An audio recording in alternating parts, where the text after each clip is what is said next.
Welcome to Brother Jenny Christopher's powerful spiritual messages. If you love Jesus Christ and seek to be uplifted and strengthened in your faith, you're in the right place. Prepare your heart for an edifying word. Now, let's listen to Brother Jenny. ఆరాధన అనగానే మనందరికీ చాలా రకాలైనటువంటి ఆలోచనలు ఉంటాయి. ఎందుకంటే మీరు ఒక్కొక్క సంఘానికి వెళ్తే ఒక్కొక్క రీతిలో ఆరాధన చేస్తారు. అసలు ఏ ఆరాధన సరైన ఆరాధన మనకు తెలియదు. ఏ ఆరాధన మనం పాటించాలా, ఎలాగ ప్రభువుని ఆరాధించాలా, ఈ అంశాలు ఏవి మనకు తెలియదు. జనరల్గా పాస్టర్లు, ఆయా సంఘాలకు చెందిన పాస్టర్లు వాళ్ళకి ఏది మంచిది అనిపిస్తే అది చేస్తారు. ఎలాగ ఆరాధన వాళ్ళకి ఇష్టమైతే అలాంటి ఆరాధనలోనికే సంఘస్థులందరినీ కూడా నడిపిస్తారు. కానీ ఈ రోజున సంఘాల్లో మనం చేస్తున్నటువంటి ఆరాధన ఎంతవరకు ప్రభువుకి ఇష్టమైనటువంటి ఆరాధనగా ఉంటుంది అనేది ఒక ప్రశ్న. ఏ రకమైన ఆరాధన మనం చేస్తున్నాం అన్నది కాదు, కానీ దేవునికి ఇష్టానుసారమైనటువంటి ఆరాధన ప్రతి సంఘంలో జరుగుతుందా లేదా అన్నది ఒక ప్రశ్న మనందరం వేసుకోవాల్సిందే. కనుక ఈ ఉదయకాలం నేను ఏం చేస్తానంటే, మొట్టమొదటిగా అసలు ఆరాధన గురించి బైబిల్ ఏం చెప్తుందో రెండు మాటలు చెప్పి, మనం ఎవరిని ఆరాధించాలా ఒకటి, ఎవరిని ఆరాధించకూడదు అది రెండు, అలాగే అసలు నిజమైన ఆరాధన అంటే ఏమిటి, అది ఈ మూడు అంశాలు ఈ ఉదయకాలం మీతో మాట్లాడతాను నేను. మనం ఎవరిని ఆరాధించాలా, ఎవరిని ఆరాధించకూడదు, అలాగే నిజమైనటువంటి ఆరాధన అంటే ఏమిటి అనేది ఈ ఉదయకాలం మాట్లాడతాను. మరి రాత్రి వేళ ఏం మాట్లాడతానంటే, ఈరోజు రాత్రి ప్రభుని ఆరాధించే వాళ్ళు ఎలాగుండాలా, ఎలాంటి వారు చేసే ఆరాధన దేవుడు అంగీకరిస్తాడు అది మనం జ్ఞాపకం చేసుకుందాం. అలాగే నిజమైనటువంటి ఆరాధన ద్వారా వచ్చేటువంటి ఆశీర్వాదాలు ఏమిటి అది ఈ రాత్రికి మీకు తెలియజేస్తాను. కనుక ఈ అంశాలన్నీ కూడా మనం ఈ రోజున ధ్యానం చేసుకోవడానికి మన ముందు ఉన్నాయి దేవుని బిడ్డలారా.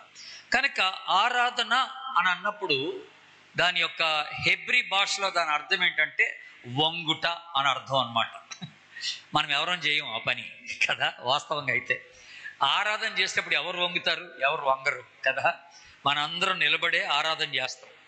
లేకపోతే ఇంకొక అర్థం హెబ్రీ భాషలో ఉన్న అర్థం ఏంటంటే తల వంచుట అని అర్థం ఉందన్నమాట. ఆరాధన అంటే తల వంచుట. నేను వంగుట అన్నప్పుడు దానికి ఇంకొక అర్థం కూడా ఉంది. అదేమిటంటే నేల మట్టుకు వంగుట అని, నేల మట్టుకు వంగుట అని అర్థం అన్నమాట. అంటే ఇంకొక మాటలో చెప్పాలంటే సాగిల పడుట అనే మాట కూడా ఒకటి ఉందన్నమాట ఆరాధన అంటే. కనుక ఇప్పుడు మామూలుగా ఈ అర్థాలని మనం చూస్తున్నప్పుడు ఇవేవి మనం పాటించాం. నేల మట్టుకు వంగుతామా ఆరాధనలో, వంగం. సాగిల పడతామా, సాగిల పడవు కదా. కనుక ఇది కొంచెం వేరుగా ఉంది. అర్థానికి వేరుగా మనం చేసే పనులు వేరుగున్నట్టుగా ఉన్నాయి. హెబ్రీ భాషలో ఒక 7 పదాలు ఉపయోగించారు ఆరాధనకి. 7 పదాలు రాసుకునే వాళ్ళు రాసుకోవచ్చు. ఆరాధనకి 7 పదాలు ఉపయోగించబడ్డాయి హెబ్రీ భాషలో. ఒక పదం ఏంటంటే బారాక్ అని అంటారు. బారాక్, బారాక్ అని అంటే తగ్గించుకొనుట లేకపోతే వినయము కలిగి ఉండుట అని అర్థం అన్నమాట. తగ్గించుకొనుట, వినయము కలిగి ఉండుట అని అర్థం ఇస్తుంది బారాక్ అనేటువంటి మాట. దీంట్లో మీరు 66వ కీర్తన 2వ వచనాన్ని అలా 20వ వచనాన్ని అలా రాసి పెట్టుకోండి. 66వ కీర్తన 20వ వచనాన్ని అలా రాసి పెట్టుకోండి. రెండోది ఇంకొక పదం ఉపయోగించబడింది హెబ్రీ భాషలో. అదేంటంటే హలాల్ అని అన్నారు. హలాల్ అనేటువంటి ఒక మాట ఉపయోగించబడింది. హలాల్ అని అంటే అర్థం ఏంటంటే నాట్యమాడుట, నాట్యమాడుట అని అర్థం అన్నమాట. అంటే స్తుతి చెల్లించుచు నాట్యమాడుట దాని అర్థం. స్తుతి చెల్లించుచు నాట్యమాడుట అని దాని అర్థం అన్నమాట. మూడోది షబాక్. షబాక్ అనే పేరు ఇంకొకటి రాయబడింది. మూడోది షబాక్ అనే అర్థం ఏంటంటే ఎలుగెత్తి స్తుతించుట, ఎలుగెత్తి స్తుతించుట అని అర్థం. షౌట్ లౌడ్లీ అని అంటారు అన్నమాట. ఎలుగెత్తి షబాక్ అనే పదం ఉపయోగించబడింది హెబ్రీ భాషలో. ఇంకొక పదం హెబ్రీ భాషలో ఉపయోగించబడడం ఏంటంటే తెహిలా అని అన్నారు. తెహిలా అని అంటే అర్థం ఏంటంటే మామూలుగా సహజంగా సిద్ధపాటు లేకుండా పాడడం అన్నమాట. దేవునికి స్తుతి పాటలు పాడడం అన్నమాట. ఇప్పుడు ఫర్ ఎగ్జాంపుల్ నిన్న నేను రాగానే ఆశ్చర్యం ఏంటంటే, నేను 7 గంటలకు వచ్చాను. 7 గంటల నుంచి 11 గంటల వరకు క్వైర్ వారు పాటలు పాడారు. ఇక్కడ 4 గంటల సేపు మీరు ప్రాక్టీస్ చేశారు. ఆ ప్రాక్టీస్ చేసుకొని ఇక్కడికి వచ్చారు పాడటానికి. ఇప్పుడు తెహిల్లా అంటే అర్థం ఏంటంటే ప్రాక్టీస్ లేకుండా పాడటం అన్నమాట. అంటే హృదయపూర్తిగా అప్పటికప్పుడే దేవుణ్ణి సహజంగా స్తుతించి ఆరాధించడాన్ని తెహిల్లా అంటారు అన్నమాట. ఇదొకటి మీరు గుర్తుపెట్టుకోవాలి. తర్వాత తౌడా అనే మాట ఒకటి ఉంది హెబ్రీ భాషలో. తౌడా అని అంటారు. అంటే మామూలుగా చేతులెత్తి ప్రార్థన చేయడం, చేతులెత్తి స్తుతించడం, చేతులెత్తి కృతజ్ఞత చెల్లించడం. తౌడా అనే పదం ఉపయోగించబడింది. ఇంకొక పదం దీనికి సంబంధించి ఇంకొక మాట కూడా ఉపయోగించబడింది. అదేంటంటే యదహ అన్నారు. యదహ అంటే అర్థం ఏంటంటే పెద్దగా, అంటే ఉన్నతంగా 2 చేతులు పైకెత్తి సంపూర్ణ సమర్పణ చేసుకోవడం అన్నమాట. 2 చేతులు బాగా పైకెత్తి విస్తారంగా సంపూర్ణ సమర్పణ చేసుకోవడం అన్నమాట. దాన్ని యదహ అన్నారన్నమాట. యదహ అంటారన్నమాట.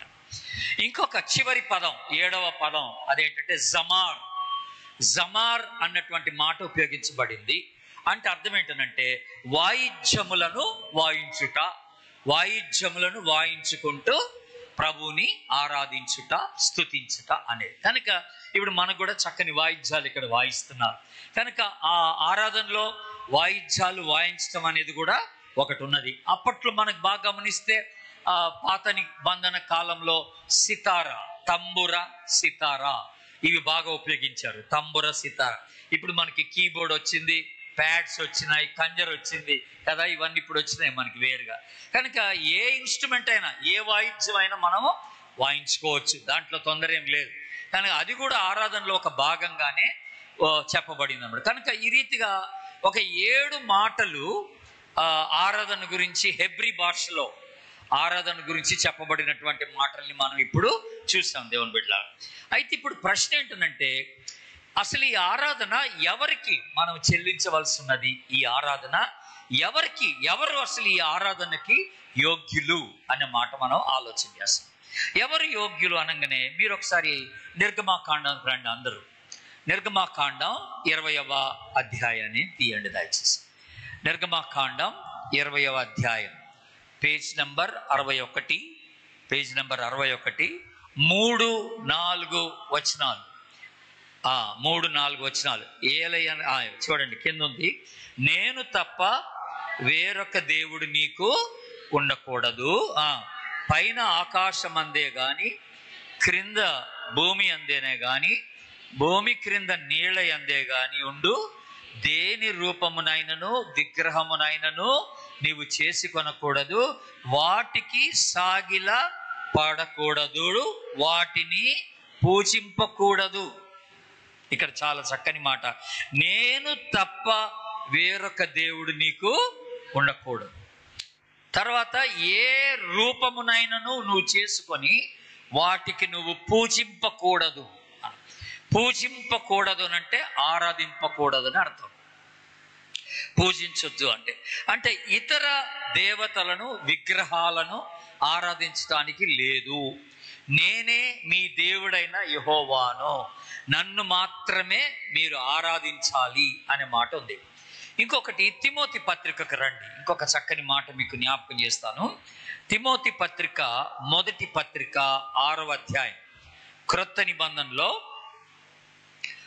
నిబంధన 193, పేజ్ నెంబర్ 193, 6వ అధ్యాయం 15వ వచనం. శ్రీమంతుడును అద్వితీయుడునగు సర్వాధిపతి యుక్త కాలములందు ఆ ప్రత్యక్షతను కనపరిచెను. ఆ సర్వాధిపతి ఎవరట? రాజులకు రాజు, ప్రభులకు ప్రభు. దేవుని స్తోత్రం చెప్పండి అందరూ, హల్లెలూయా. కనుక ఈ దేవుడైన యెహోవా ఎవరు అనంటే ఆయన శ్రీమంతుడు అని అన్నాడు. ఆయన గొప్ప ఐశ్వర్యవంతుడు, ఆయన దగ్గర లేనిదేంటి ఉండదు, ఆయన మనకి ఇవ్వలేదంటూ ఏమి ఉండదు అనే మాట మనం జ్ఞాపకం చేసుకుంటాం. ఇలాంటి శ్రీమంతుడను మనము ఆరాధించాలి. అద్వితీయుడును అని ఉంది ఇక్కడ. అద్వితీయుడు అంటే ఒక్కడే అని అర్థం అన్నమాట. అద్వితీయుడు అంటే ఒక్కడే దేవుడు అని అర్థం అన్నమాట. ఇలాంటి వారు ఇంకెవరు లేరు అనే మాట మనకు జ్ఞాపకం చేస్తున్నాడు. కనుక ఒక్కగానొక్క దేవుడైన యెహోవాని శ్రీమంతుడను, అలాగే కింద రాయబడిన మాట సర్వ అధిపతి అని అన్నాడు. అంటే సర్వము పైన అధికారము కలిగిన వాడు, సర్వము పైన అధికారము కలిగిన దేవుడు అని ఉంది ఇక్కడ దేవుని బిడ్డ ద్వారా. ఆ మాట కూడా మీరు జ్ఞాపకం చేసుకోవాలి. ఆ తర్వాత రాజులకు రాజు, ప్రభువులకు ప్రభు. ఎంతమంది రాజులు ఉన్నా వాళ్ళందరికీ మించినటువంటి రాజు ఈయన బాగా ఏలగలిగిన వాడు, ప్రభువులకు ప్రభువై ఉన్నాడు అనే మాట మనకి జ్ఞాపకం చేయబడుతున్నమాట. అట్లాగే మీరు ప్రకటన గ్రంథానికి రండి. అక్కడ ఇంకొక చక్కని మాట మీకు జ్ఞాపకం చేస్తాను. ప్రకటన గ్రంథం 4వ అధ్యాయం, ప్రకటన గ్రంథం 4వ అధ్యాయం 8 నుండి 11వ వచనం వరకు ఉన్న భాగాన్ని చూద్దాం. ప్రకటన గ్రంథం 4వ అధ్యాయం 8 నుండి 11 వరకు ఉన్న భాగం. 4 జీవులలో ప్రతి జీవికి 6 రెక్కలుండెను, ఆ చుట్టూను రెక్కల లోపటను కన్నులతో నిండు. అవి ఏం చేస్తున్నాయట?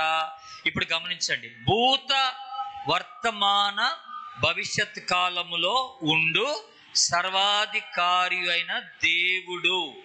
ఎవరట ఈ దేవుడు? భూత వర్తమాన భవిష్యత్ కాలంలో ఉండేవా. దేవునికి స్తోత్రం చెప్పండి. హల్లెలూయా. ఆయన ఎప్పటి నుంచో ఉంటున్నాడు, ఇప్పుడు మన మధ్య ఉన్నాడు, ఎప్పటికీ ఉండేవాడు ఆయన. భూత వర్తమాన భవిష్యత్ కాలములలో ఎప్పటికీ ఉండేవాడు ఆయన. అలాంటి దేవుణ్ణి మనం ఆరాధించాలంటున్నాడు అనమాట. అలాంటి దేవుణ్ణి ఆరాధించాలంటున్నాడు అంటూ ఇక్కడ ఒక చక్కని మాట రాయబడింది. ఏంటంటే వాళ్ళు ఏం చేస్తున్నారంట? పరిశుద్ధుడు పరిశుద్ధుడు పరిశుద్ధుడు అని మానక రాత్రింబవళ్ళు చెప్పుచూ ఉన్నారట. వీళ్ళు ఇంకొక మాట ఇక్కడ చెప్పబడినటువంటి మాట ఏమిటంటే ఇక్కడ రాశారు కింద మాట 9వ వచనంలో, మహిమయు ఘనతయు కృతజ్ఞతాస్తుతులు కలుగును గాక అని ఆయన్ను కీర్తించుచుండిరి. కీర్తించుచుండిరి అంటే ఆరాధించుచుండిరి. అంటే ఇలాంటి దేవుడికే మహిమ, ఇలాంటి దేవునికే ఘనత, ఇలాంటి దేవునికే ఆరాధన మనము చెల్లించబద్దులమై ఉన్నామని ఇక్కడ జ్ఞాపకం చేయబడతా ఉంది. ఈయన ఎదుటనే మనము సాగిలపడాలి. అందరు ఆమెనండి, ఆమెనండి. ఈయన ఎదుటనే మనము సాగిలపడాలి. నీవు సమస్తమును సృష్టించినటువంటి వాడవు. ఈయన సృష్టికర్త, గుర్తుపెట్టుకోండి. ఈయన తన చిత్తము ప్రకారంగా మనుషుల్ని ఏల్తాడు. ఆయన చిత్తాన్ని జరిగించేటువంటి వాడు. ఆ తర్వాత ఈయనకే మహిమ ఘనత ప్రభావములు పొంద అర్హుడు. ఈయన ఒక్కడే మహిమ ఘనత ప్రభావములు పొంద అర్హుడు అనే మాట. ఈయన అన్ని కాలములో ఉండేవాడు, సర్వాధికారి అయిన దేవుడు, పరిశుద్ధమైన దేవుడు. ఈయన సింహాసనాసీనుడు, ఈయన యుగ యుగములు జీవించుచున్నటువంటి వాడు, ఈయన సృష్టికర్త అయినటువంటి దేవుడు. ఈయన మహిమకు ఘనతకు ప్రభావమునకు అర్హత కలిగినటువంటి దేవుడు. ఈయన ఒక్కడే ఆరాధనకు పాత్రుడు. దేవునికి స్తోత్రం చెప్పండి. హల్లెలూయా. ఇలాంటి దేవుణ్ణి మనం ఆరాధించబద్దులమై ఉన్నాం. ఇంకా ఈ లక్షణాలు కలిగిన వాళ్ళు ఎవరున్నారు? అది మనం ఆలోచన చేయాలి. ఈ ప్రపంచంలో దేవుళ్ళు అనబడుతున్నటువంటి వాళ్ళకి ఇలాంటి లక్షణాలు ఏమన్నా ఉన్నాయా? వాళ్ళు ఎప్పటికీ ఉండేవాళ్ళుగా ఉన్నారా? వాళ్ళు పరిశుద్ధంగా ఉండేవాళ్ళుగా ఉన్నారా? వాళ్ళు సమస్త రాజుల కన్నా ప్రభువుల కన్నా అధికమైనటువంటి స్థానంలో ఉండగలిగినటువంటి వారుగా ఉంటున్నారా అనేది మనం ఆలోచించాలి. ఇప్పుడు 99వ కీర్తనకి రండి. 99వ కీర్తనలో మరొక మాట మీకు జ్ఞాపకం చేస్తాను. 99వ కీర్తన మొదటి 3 వచనాలు మనం ఆలోచన చేద్దాం.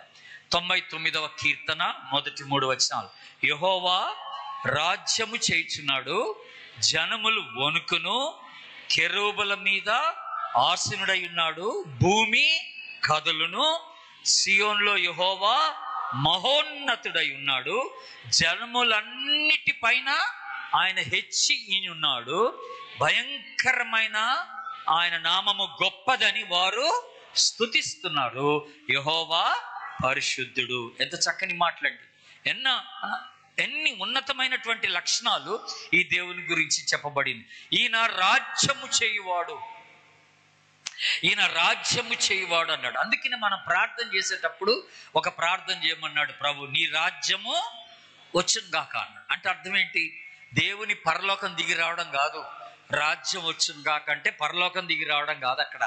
అంటే మనలో దేవుని యొక్క ఏలుబడి జరగాలని కోరుకోవడం అన్నమాట. దేవుని రాజ్యం మనలో ఏలుబడి అవ్వాలని అర్థం అన్నమాట. కనుక నీ రాజ్యం వచ్చును గాక అంటే ప్రతి జీవిలో, ప్రతి ఒక్క మనిషిలో దేవుని యొక్క ఏలుబడి ఉండాలి. ఆమెనండి. అంటే ప్రతి ఒక్కరూ ఆయన అంగీకరించి ఆయన చేత ఏలుబడి చేయాలనేది ఒక ఆలోచన అన్నమాట. నీ రాజ్యం వచ్చును కాకంటే దాని అర్థం అది. జనములు ఆయన చూసినప్పుడు వణుకుతారట దేవుని బిడ్డల, దేశాలు వణుకుతాయట దేవుని చూసి. ఆయన అంత భయంకరుడు అనే మాట మనకి జ్ఞాపకం చేస్తారు. కెరూబుల మీద ఆసీనుడైన వాడు, దేవదూతల మీద ఆసీనుడైనటువంటి వాడు అనే మాట జ్ఞాపకం. భూమి వణికిపోద్ది ఆయన ఒక భూమి మీద అడుగు పెడితే, భూమి వణికిపోద్ది అనే మాట మనకి జ్ఞాపకం. ఈయన మహోన్నతమైనటువంటి దేవుడు. అంటే దాని అర్థం ఏంటి? ఉన్నతమైనటువంటి స్థలములో ఆసీనుడైనటువంటి వాడు, మహా ఉన్నతుడు అనే మాట, అందరికన్నా ఉన్నతంగా ఉన్నటువంటి వాడు అనే మాట మనకి జ్ఞాపకం చేయబడుతున్నాం. అలాగే జలముల పైన ఆయన హెచ్చి ఉన్నాడు అనే మాట, జలముల పైన ఆయన హెచ్చి ఉన్నాడు అనే మాట ఇక్కడ మనకి జ్ఞాపకం చేయబడుతున్నటువంటి జనములన్నిటిపైన ఆయన హెచ్చి ఉన్నాడనే మాట మనకి జ్ఞాపకం చేయబడుతుంది. ఇంకొకటి ఆయన గురించి మనం తెలుసుకోవాల్సిన ఇంకొక మాట ఏంటంటే అపోస్తల కార్యం చూడండి. అపోస్తల కార్యం 17వ అధ్యాయంకి రండి. ఇప్పుడు అపోస్తల కార్యములు 17వ అధ్యాయం 28వ వచనం. మనం ఆయన యందు బ్రతుకుచున్నాము, చలించుచున్నాము, ఆయనను బట్టి ఏం కలిగి ఉన్నాం? ఉనికిని కలిగి ఉన్నాం. అందరికి దేవునికి స్తోత్రం చెప్పండి. హల్లెలూయా.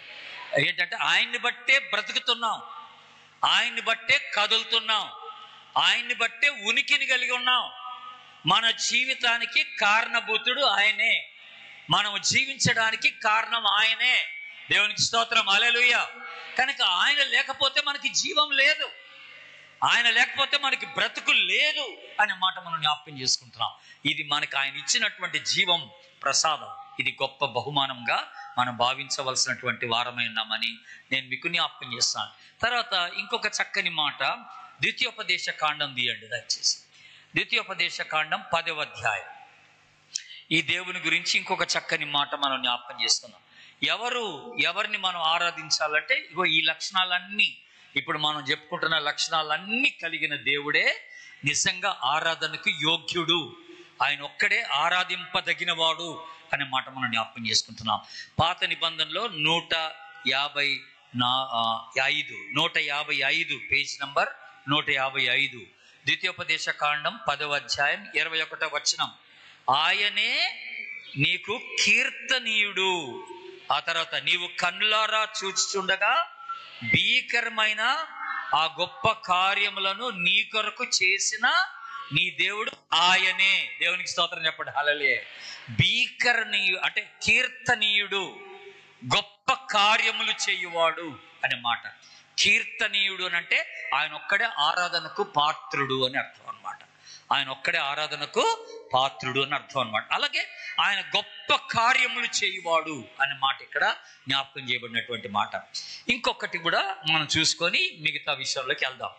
మొదటి దినవృత్తాంతముల గ్రంథం తీయండి. ఇప్పుడు మొదటి దినవృత్తాంతముల గ్రంథం 16వ అధ్యాయం పేజ్ నంబర్ 348. 348 పేజ్ నంబర్ 348 16వ అధ్యాయం 25వ వచనం. యెహోవా మహా ఘనత వహించిన వాడు, బహుగా స్తుతి నొందదగిన వాడు, సమస్త దేవతల కంటే పూజనీయుడు. దేవుని స్తోత్రం చెప్పండి. హల్లెలూయా. సమస్త దేవతల కంటే పూజనీయుడు అనే మాట మనకి ఇక్కడ జ్ఞాపకం. మహాఘనత వహించిన వాడు, బహుగా స్తుతి నొందదగిన వాడు. ఆయనకి ఎంత స్తుతించినా సరిపోదు, అది తీరదు అనే మాట మనకి. అందుకనే ఇప్పుడు పరలోకంలో దేవదూతలట రేయింబగళ్ళు విరామము లేకుండా ఆయన్ని స్తుతిస్తున్నారంట. అది సరిపోదన్నాడు, అది సరిపోదన్నాడు. మరి రేపు మనం చనిపోయి మళ్ళీ మనం పరలోకానికి వెళ్ళినప్పుడు అదే పని చేస్తాం. మనం కూడా నిరంతరము ఆయన్ని స్తుతిస్తూ ఉంటాం అన్నమాట, ఆయన ఆరాధిస్తూ ఉంటాం అన్నమాట.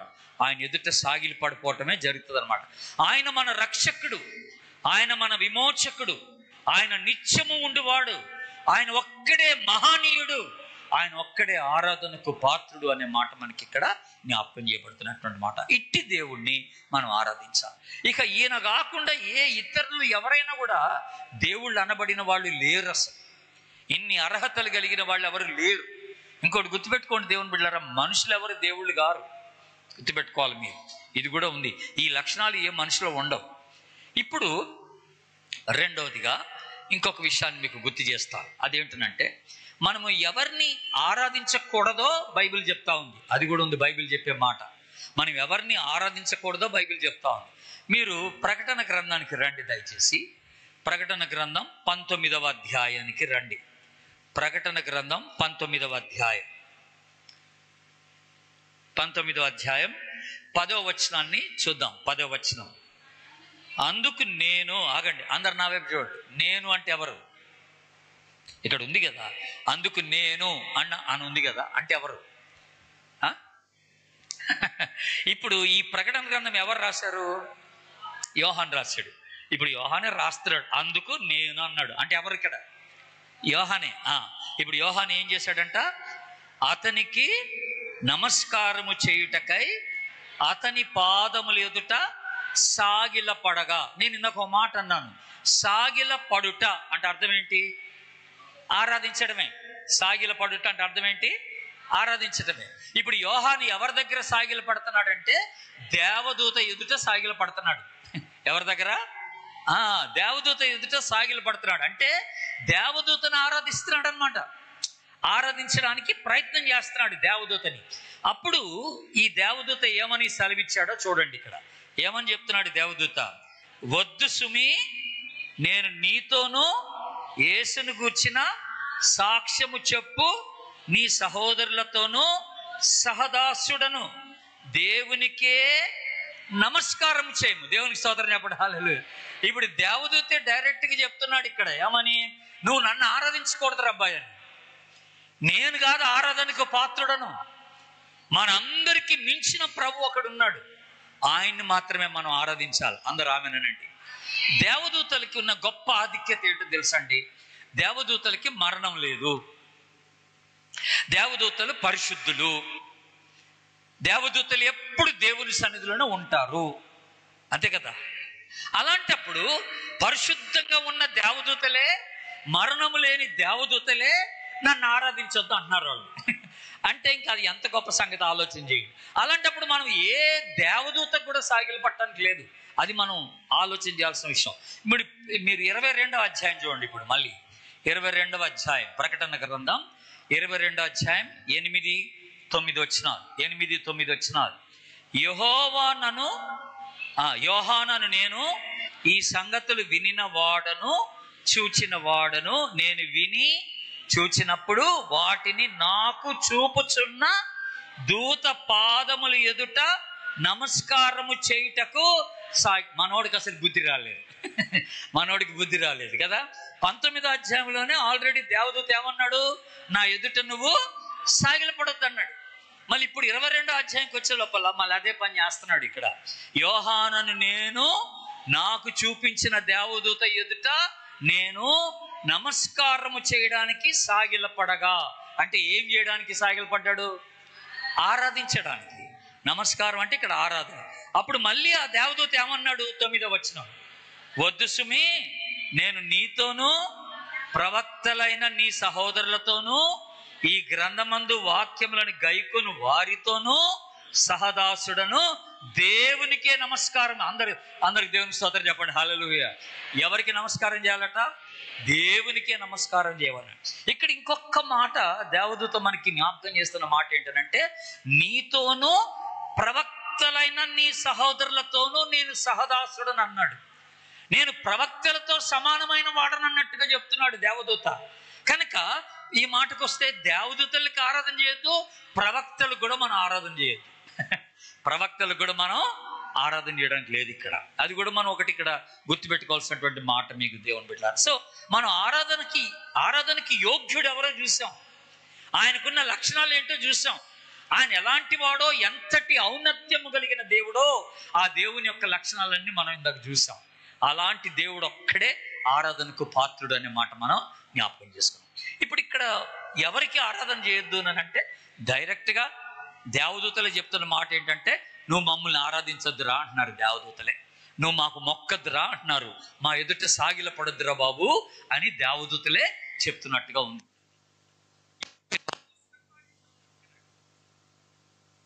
అపోస్తుల కార్యముల గ్రంథం 14వ అధ్యాయానికి రండి. 117 పేజీ నెంబర్ 117. అపోస్తుల కార్యముల గ్రంథం 14వ అధ్యాయం 15వ వచనం. అయ్యలారా, మీరెందుకు ఇలాగూ చేయుచున్నారు? మేము కూడా మీ స్వభావము వంటి స్వభావము గల నరులమే. హలో, ఎవరు మాట్లాడుతున్నారు ఇక్కడ? ఎవరు మాట్లాడుతున్నారు ఇక్కడ? లుస్త్రలో, అందరు నా వైపు చూడండి, పౌలు బర్నబా ఇద్దరు వెళ్ళి ఒక కుంటోండి బాగు చేశారు. కుంటోండి బాగు చేస్తే ఆ ఊర్లో ఉన్న వాళ్ళందరూ ఆశ్చర్యపడిపోయారు. అసలు ఎన్నడూ చూడని ఒక అద్భుతం చూశారు వాళ్ళు. వీళ్ళు అద్భుతం చేయడం చూశారు. చూసి వెంటనే ఏం చేశారంటే, వీళ్ళు పరలోకం నుండి దిగొచ్చిన దేవతలు అనుకున్నారు. ఎవరిని చూసి? పౌలును బర్నబాను చూసి పరలోకం నుండి దిగొచ్చిన దేవతలని వాళ్ళకి పేర్లు కూడా పెట్టేశారు. దేవతల పేర్లు పెట్టేసి పూలదండలు తీసుకొచ్చారు, బలులు తీసుకొచ్చారు. వాళ్ళకి బలులు అర్పించడం, పూలదండలు వేయడం, వాళ్ళని ఆరాధించడం మొదలెట్టేశారు. అప్పుడు ఇక్కడ పౌలు గారికి బాధ వేసింది బాగా. 14వ వచనం చూడండి. ఇప్పుడు 14వ వచనంలో అప్పుడు పౌలు ఏం చేశాడు చూడండి. పౌలు బర్నబా ఇద్దరు ఏం చేశారు చూడండి. ఏం చేశారు? అపోస్తలులైన బర్నబాయు పౌలును ఈ సంగతి విని వస్త్రములను చించుకొని సమూహములోనికి చొరబడి, ఇప్పుడు ఏం చేశారు? వాళ్ళు వస్త్రాలు చించేసుకున్నారు. అంటే బాధ, వాళ్ళకి వేదన, దుఃఖం కలిగిందనమాట. వస్త్రాలు చించుకొని వెంటనే, అయ్యలారా ఎందుకు ఈ పని చేస్తున్నారు మీరు అని చెప్పి గట్టిగా కేకబెట్టి, నువ్వు మమ్మల్ని ఆరాధించకూడదన్నారు. మేము దేవతలము కాదు, మేము దేవుళ్ళము కాదన్నారు. ఎవరు వీళ్ళు? పౌలు బర్నబా ఎవరు వీళ్ళు? దేవుని యొక్క సేవకులు. ఎవరు చెప్పండి? ఎవరు వీళ్ళు? సేవకులు. అంటే ఇప్పుడు మనం ఎవరికి మొక్కొద్దు? అది సంగతి. ఇప్పుడు ఎవరికి ఆరాధన చేయొద్దు? చేస్తామా మనం ఎప్పుడన్నా? మీరు చేస్తారా? అప్పుడప్పుడు జరుగుతుంది తెలియకుండా. ఎలా తెలుసా అండి? కొన్నిసార్లు ఇట్లాంటి మీటింగ్ పెట్టాడు మీ అయ్యగారు మంచివాడు కనుక ఆ పని చేయలే. ఇక్కడ జనరల్గా నేను అప్పుడప్పుడు ఇట్లా చర్చెస్లోకి మీటింగ్కి వెళ్ళినప్పుడు నాకు దండేస్తారు, నాకు షాలు కప్పేస్తారు. ఇక్కడే నిలబెట్టి షాలు కప్పేస్తారు. నేను తీసుకోను. దండేయద్దు దయచేసి, వద్దని చెప్తాను. దండలేయద్దు, షాలు కప్పొద్దు అని చెప్తాను. ఎందుకని? దేవుని మందిరంలో ఆరాధనకు వచ్చినప్పుడు ప్రభు ఒక్కడే ఆరాధించబడాలి. అందరూ ఆమెనండి. ఏ మనుష్యునికి ఆరాధన చేయకూడదు. కనుక ఇక్కడ పౌలు బర్నబా ఏం చేశారంటే బట్టలు దించేసుకున్నారు. ఎందుకు ఈ పని చేస్తున్నారని బాధతో బట్టలు దించుకొని వాళ్ళు పిచ్చోళ్ళు అయిపోయారన్నమాట. అసలు బాధపడిపోయారు, చాలా బాగా గుండెలు బాదుకున్నంత పని అయిపోయింది వాళ్ళకి. ఈ పని చేయబోకండి దయచేసి మీరు, మేము మీలాంటి నరులమే, మనుషులమే. మనందరినీ సృష్టించినటువంటి వాడు అక్కడ ఉన్నాడు. మీరు చూడండి, అక్కడ చక్కని మాట రాస్తారు వీళ్ళు. అక్కడ ఒక మాట చెప్పారు. 15వ వచనం చూడండి.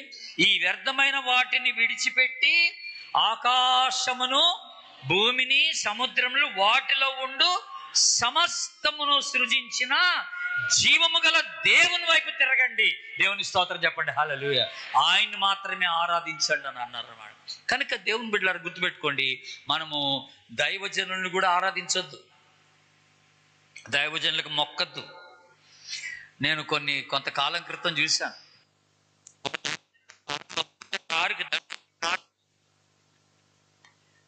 దైవజనుడు కారులో వస్తుంటే కారుకి దండేసి కారుకి మొక్కుతున్నారు. ఎంత పిచ్చి అండి అది, ఎంత పిచ్చి.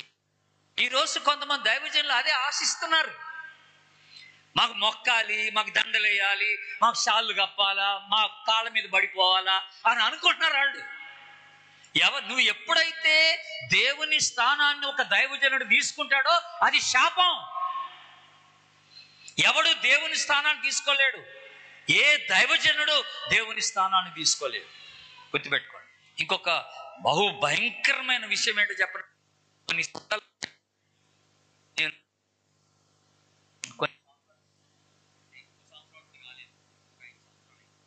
5 సంవత్సరాల క్రితము వరంగల్లో పెద్ద చర్చి, ఆ పెద్ద చర్చి కట్టుకున్నారు.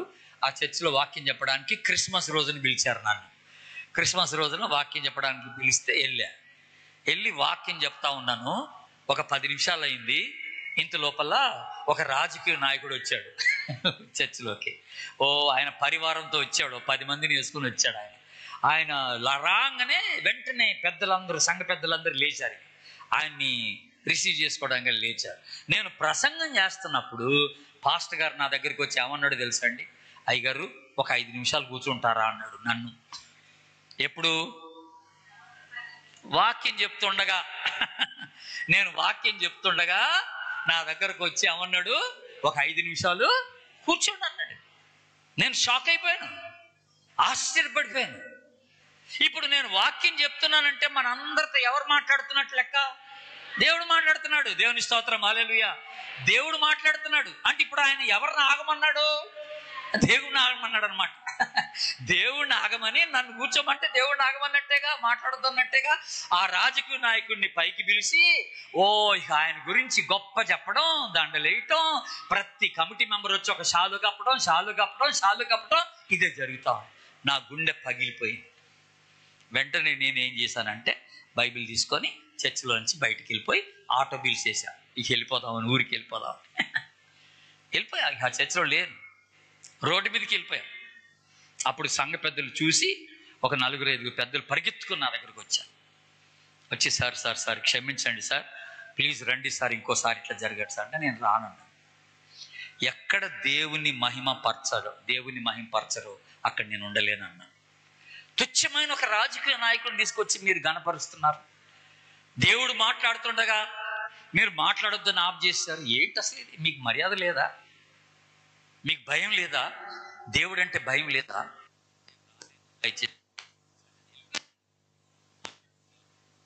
ఇక ఆ తదుపరి 3 సంవత్సరాలు వరుస పెట్టి పిలిచారు. 3 సంవత్సరాలు వెళ్ళలే, నేను రానన్నాను. ఆఖరికి 2 సంవత్సరాల క్రితం ఏం చేశారంటే ఒక కమిటీ మారిందట, కొత్త కమిటీ వచ్చిందట. ఆ కమిటీ సెక్రటరీ నాకు ఫోన్ చేసి, అయ్యా మేము కొత్త కమిటీ, ఇక్కడ మీకు ఏం జరిగిందో మేము తెలుసుకున్నాం, మా వల్ల అట్లాంటిది ఏది జరగదు, దయచేసి ఒక 2 రోజులు వచ్చి వాక్యం చెప్పి వెళ్ళండి అంటే అప్పుడు వెళ్ళి వాక్యం చెప్పాడు. ఏ మనుషునికి, రాజకీయ నాయకునికి, దైవ సేవకునికి ఆరాధన మనం ఇవ్వడానికి లేదు. దేవుడు ఒక్కడే ఆరాధనకు పాత్రుడు. ఈ రోజుల్లో మీరు ఆలోచన చేయాలి, ఎక్కడెక్కడ దైవజనులకి ఘనత కలుగుతుంది, ఎక్కడెక్కడ దైవజనులు దేవుని స్థానాన్ని తీసుకుంటున్నారు, దేవునికి రావాల్సిన ఘనత దైవజనులు ఎక్కడెక్కడ.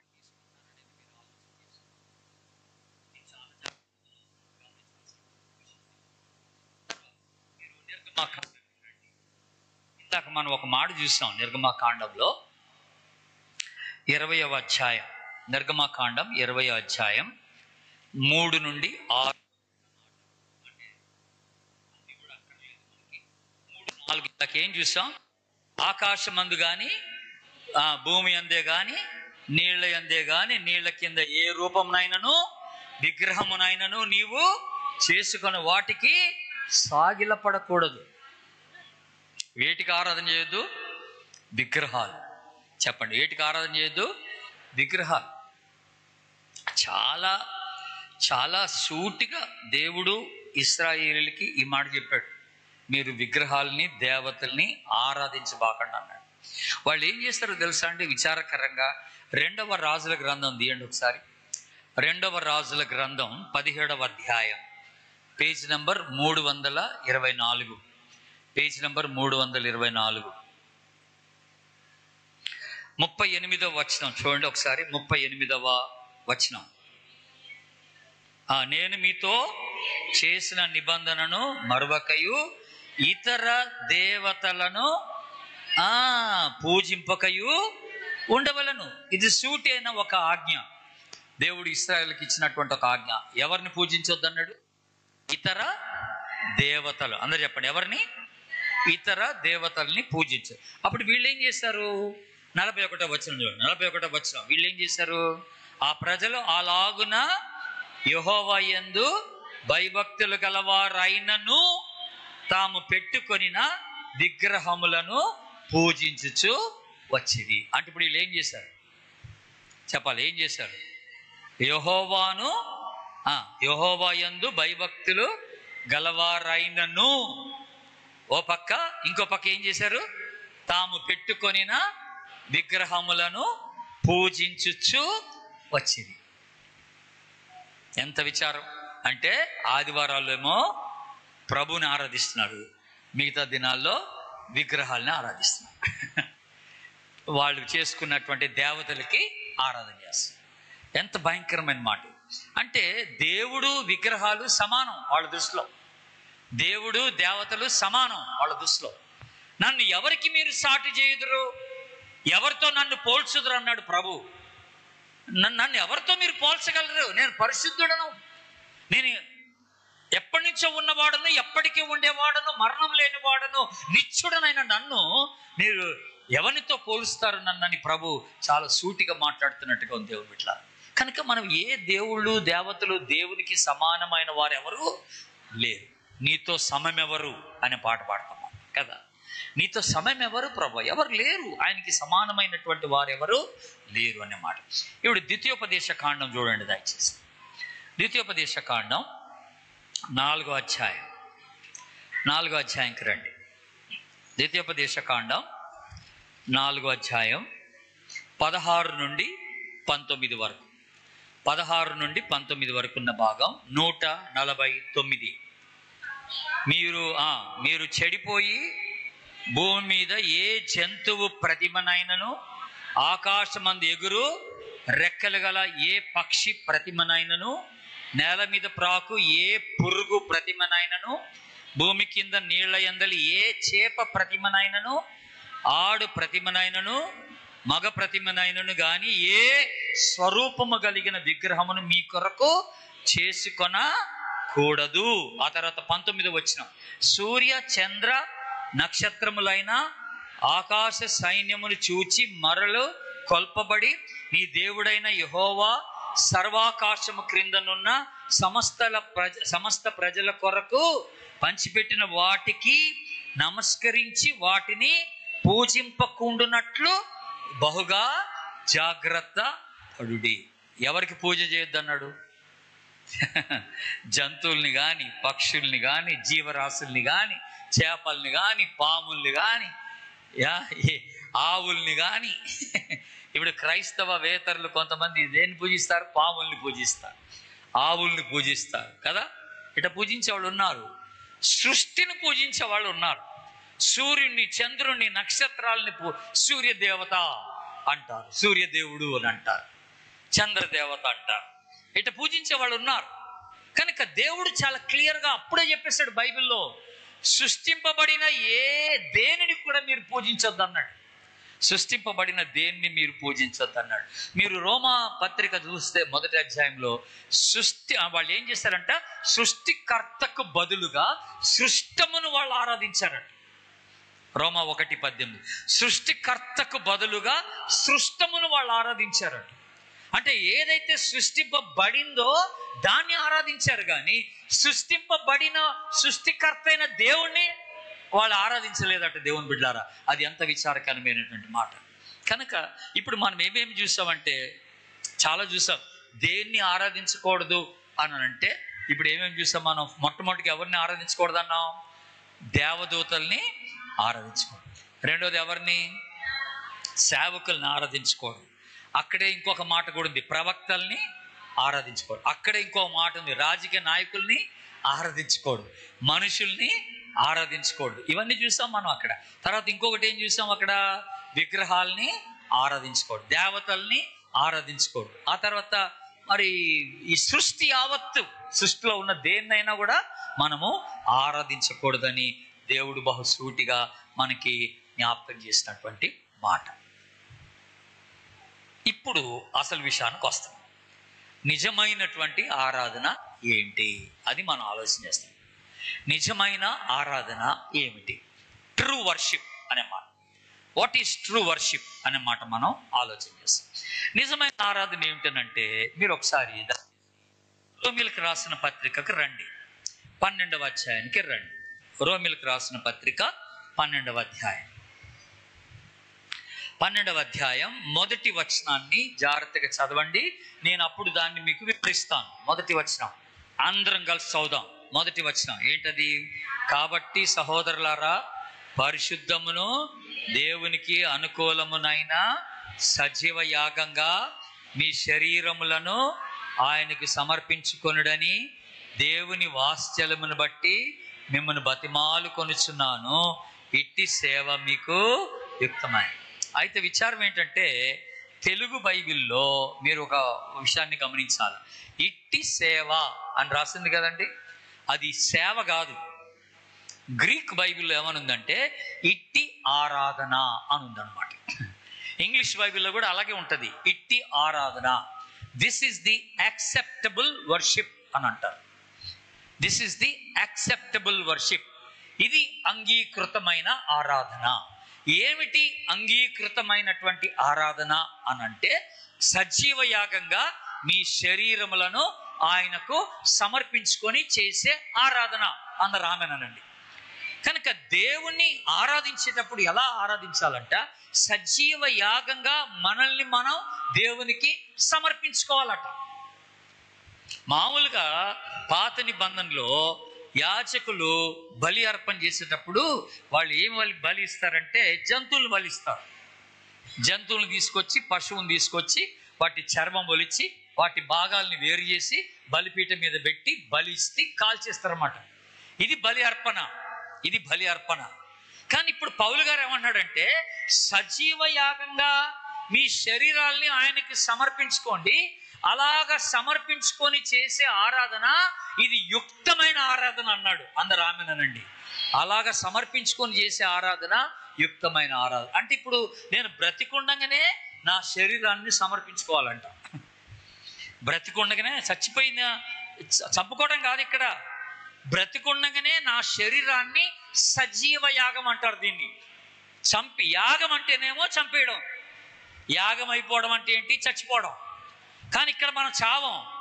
సజీవ యాగం అంటే బ్రతికుండే నా శరీరాన్ని ఆయనకి నేను సమర్పించుకుంటున్నాను అనమాట. దేవునికి స్తోత్రం చెప్పండి, హల్లెలూయా. అంటే దీని అర్థం ఏంటంటే, బ్రతికుండి శరీరాన్ని ఆయనకి సమర్పించుకుంటున్నానంటే ఇక నా అన్నది లేదు, నన్ను నేను ఆయనకు అర్పించేసుకుంటున్నాను.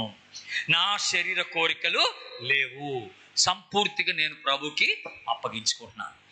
ఇప్పుడు జాగ్రత్తగా వినండి. ఇప్పుడు ఆరాధన అనేది, నిజమైన ఆరాధన ఎక్కడుందనంటే, నిన్ను నీవు సజీవ యాగంగా ప్రభువుకి సమర్పించుకొని చేసే ఆరాధన, అది నిజమైన ఆరాధన. ఈ సమర్పణ లేకుండా నువ్వు ఎట్టి ఆరాధన చేసినా అది దేవుడు అంగీకరించడు.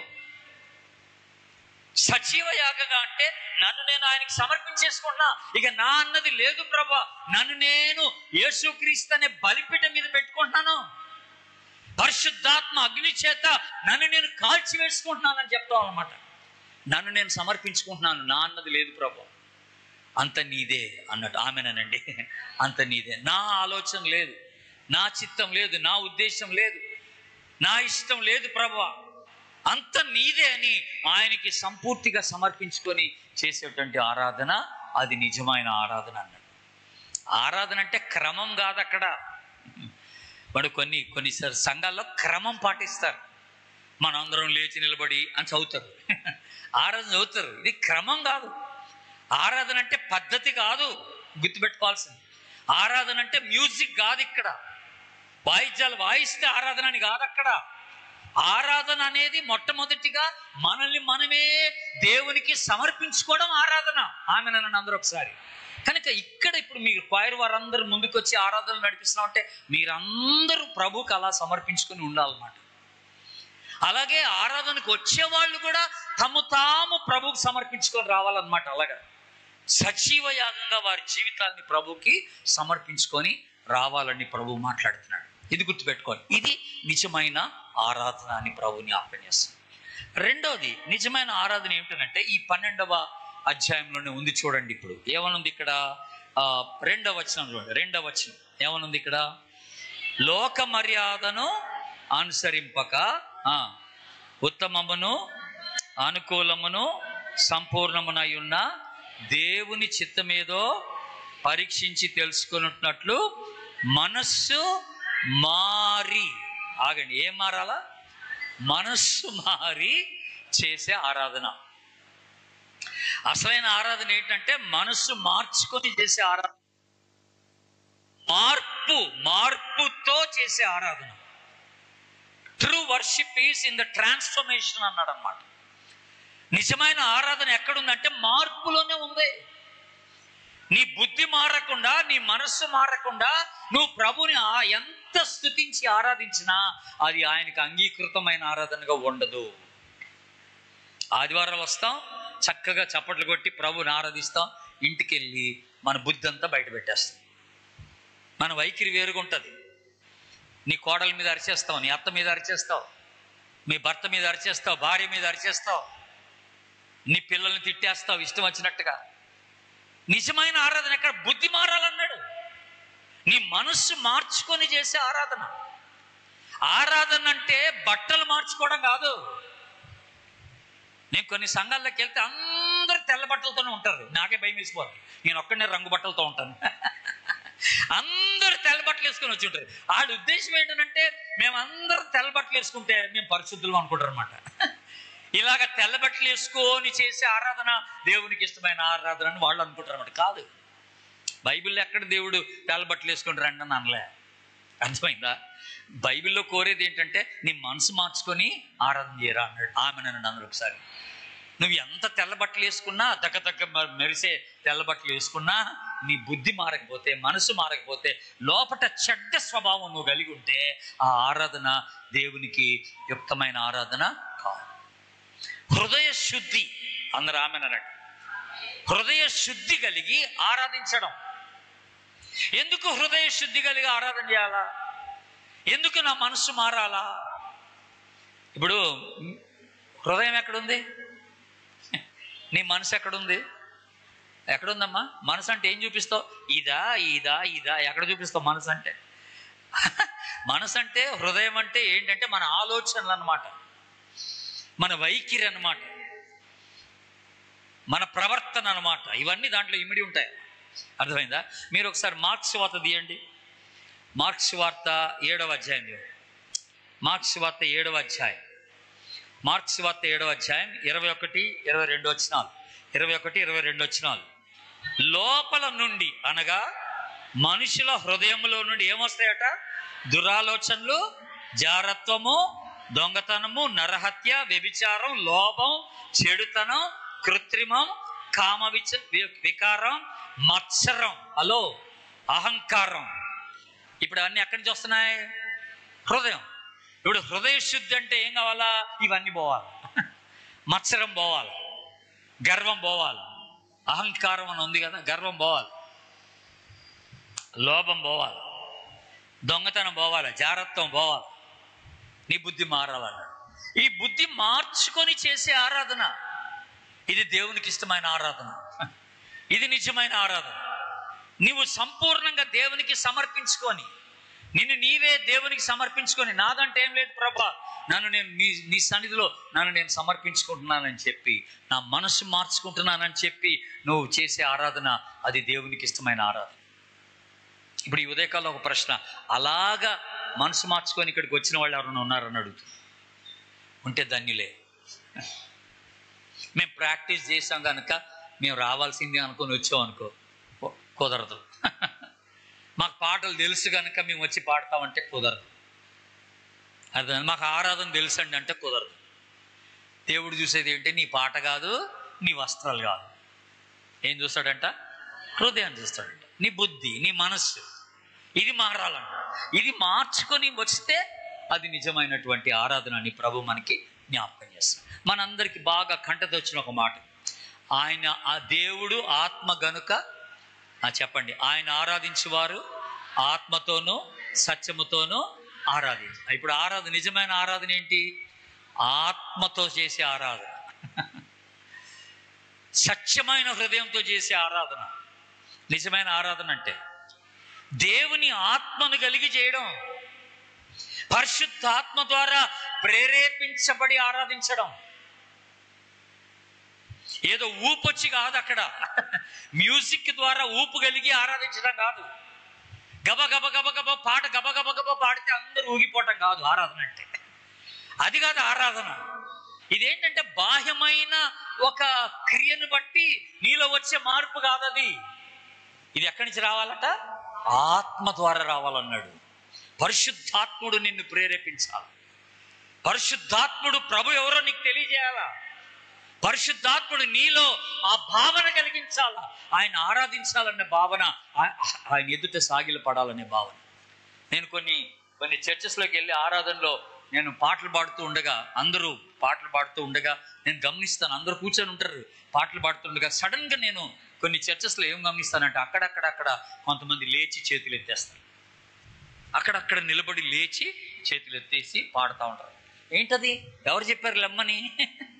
వాళ్ళకి ఆ హృదయంలో ఆ ప్రేరేపణ వచ్చేసిందన్నమాట. ఆ పాట అలాగుందనమాట, దేవుణ్ణి ఆరాధించే మాటలు అలాగున్నాయన్నమాట. వాళ్ళు కూర్చోలేకపోయారు, వాళ్ళు అలాగ లేచి నిలబడిపోయారు అనమాట.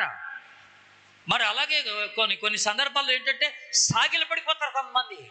నువ్వు తట్టుకోలేవు.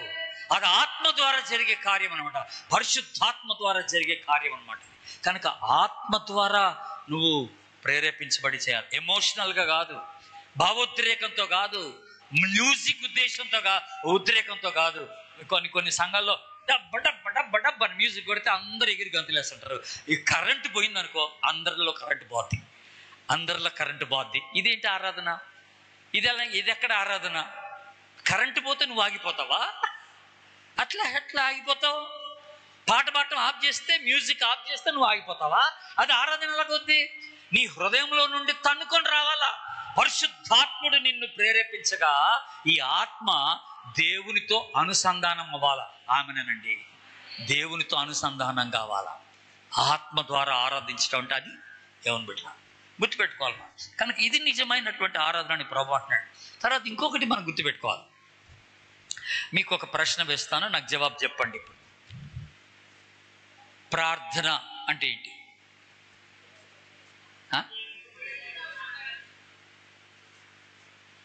బానే ఉంది. కృతజ్ఞత అంటే ఏంటి? దేవుడు చేసిన మేలుకి కృతజ్ఞత, థ్యాంక్స్ అని చెప్పడం, అంతే కదండి. సరే, విజ్ఞాపన అంటే ఏంటి?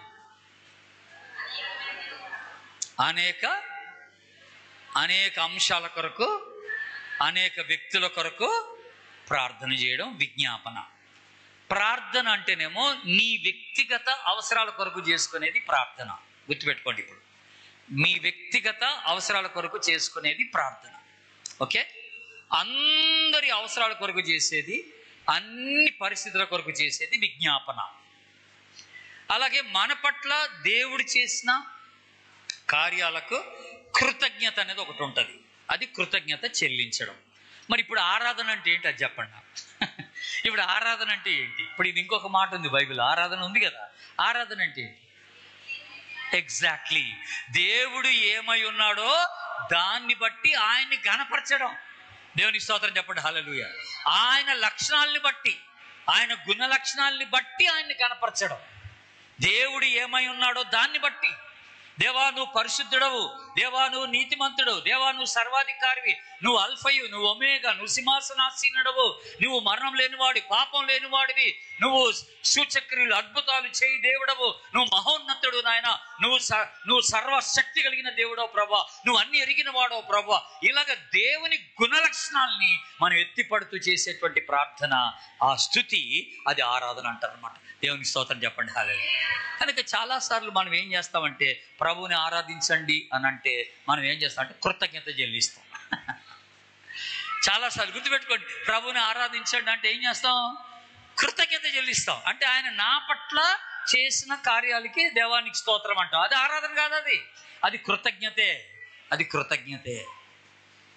కొన్ని సంఘాల్లో నేను గమనించింది ఏంటంటే, ఇప్పుడు మీకు ఈ పాట వచ్చగా, జీవనదిని నా హృదయములో నివసింప ప్రవహింప చేయి. వెరీ గుడ్, బాగా. ఇప్పుడు కొన్ని ప్లేస్ మనం ప్రభుని ఆరాధించుకుందాం అందరం లేచి నిలబడి అంటారు అని ఏం చేస్తారు? ఈ పాట ఎత్తారు. ఈ పాట ఎత్తారు. ఏటి పాట?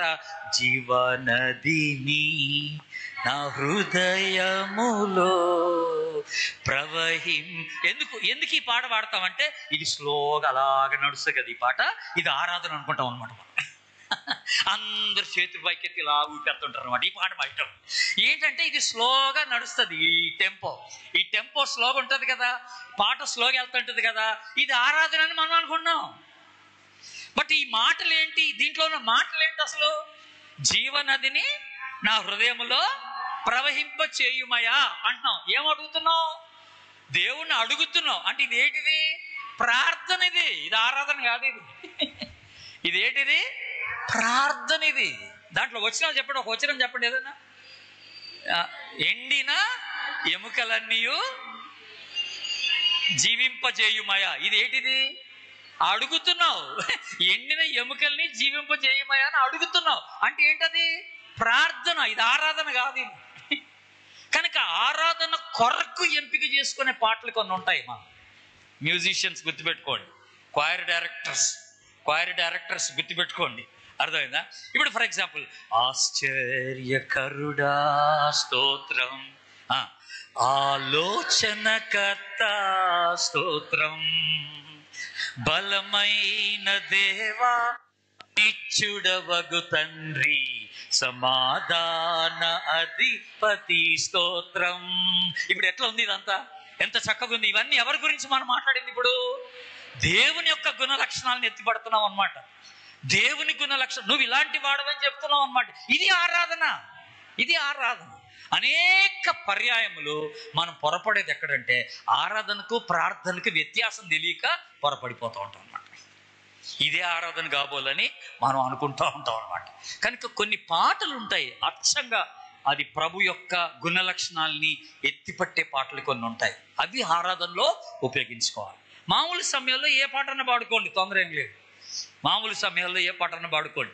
ఆరాధన కొరకు మనం ఇప్పుడు ప్రభుని ఆరాధిద్దామని అనగానే అప్పుడు రావాల్సిన పాటలు ఏంటంటే అలాంటివి కొన్ని ఉంటాయని మనము జ్ఞాపకం చేసుకుంటున్నాం దేవుని బిడ్డలారా. కనుక ఆరాధనలో ఇప్పుడు మనం గమనించింది ఏంటంటే, మార్పు చెందిన హృదయం, సజీవయాగంగా సమర్పించుకున్న జీవితం, తగ్గించుకున్న జీవితం, పరిశుద్ధంగా జీవించిన జీవితం ద్వారా ప్రభుని ఆరాధించినటువంటి ఆరాధన, ఇది నిజమైనటువంటి ఆరాధన, దేవునికి యుక్తమైనటువంటి ఆరాధన అని మనం జ్ఞాపకం చేసుకుంటాం. అట్టి కృప పరిశుద్ధాత్మ దేవుడు మనందరికీ దయచేయునుగాక. ఆమేన్. Hi, thanks for watching. I hope you were blessed by the sermon. If this message touched your heart, please share your thoughts in the comments and don't forget to subscribe. Tune in every Sunday at 7 p.m. on my channel. In Christ, your brother Jenny.